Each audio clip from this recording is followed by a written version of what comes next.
গত আগস্টের ৫ তারিখে ছাত্র জনতার গণঅভ্যুত্থানে দেশ ছেড়ে ভারতে পা রাখেন শেখ হাসিনা। এরপর থেকে গত মাস তিনেক ধরে শেখ হাসিনার সঙ্গে আওয়ামী লীগের নেতাকর্মীদের কথিত ফোনালাপের বেশ কিছু অডিও ভাইরাল হয়েছে, যাতে এক পক্ষের কণ্ঠস্বর হুবহু শেখ হাসিনার মতোই শোনাচ্ছে। ভারত যদিও এসব ফাঁস হওয়া অডিও নিয়ে সরকারিভাবে কোনো মন্তব্য করেনি, তবে একাধিক পদস্থ সূত্র একান্ত আলোচনায় বিবিসির কাছে স্বীকার করেছেন যে এগুলো বাস্তবিকই শেখ হাসিনার কণ্ঠস্বর। প্রতিবেদনে বিবিসি জানায়, দিল্লির নর্থ ব্লকের একজন কর্মকর্তা বলছেন, আমি জানি না এটা এআই দিয়ে বানানো হয়েছে নাকি শেখ হাসিনার নিজেরই গলা, তবে তার তো পরিচিতদের সঙ্গে কথাবার্তা বলায় কোনো বিধিনিষেধ নেই। এমন কেউ যদি সেই আলাপ রেকর্ড করে লিক করে দেয়, তাহলে আমাদের কি করার আছে?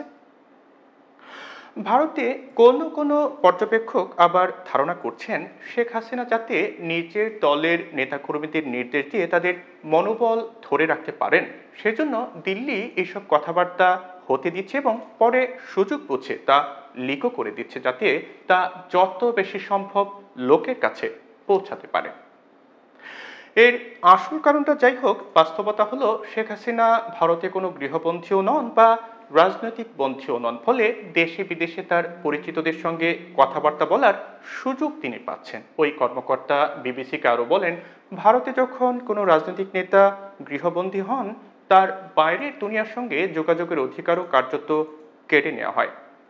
যেমন ধরুন, ৫ বছর আগে কাশ্মীরে ৩৭০ ধারা বিলোপ করার পর ওমর আবদুল্লাহ বা মেহবুবা মুফতিদের যখন গৃহবন্দী করা হয়, তারা তার দলের নেতাকর্মীদের সঙ্গে দেখা করা তো দূরের কথা, মোবাইল বা ইন্টারনেট সংযোগও পাননি। সুতরাং শেখ হাসিনা যে ভারতে মোটেও গৃহবন্দী নন, তার প্রমাণ তিনি দলীয় নেতাকর্মীদের সঙ্গে নিয়মিতই কথাবার্তা বলতে পারছেন।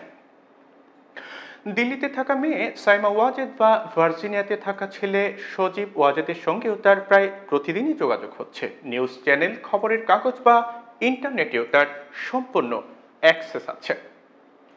তবে ৫ আগস্টের পর থেকে আওয়ামী লীগের বিভিন্ন স্তরের যে নেতাকর্মীরা পালিয়ে ভারতে চলে এসেছেন, তাদের কারো কারো সঙ্গে শেখ হাসিনার যোগাযোগ হলেও এরা কেউই সশরীরে দলনেত্রীর সঙ্গে দেখা করার সুযোগ পাননি।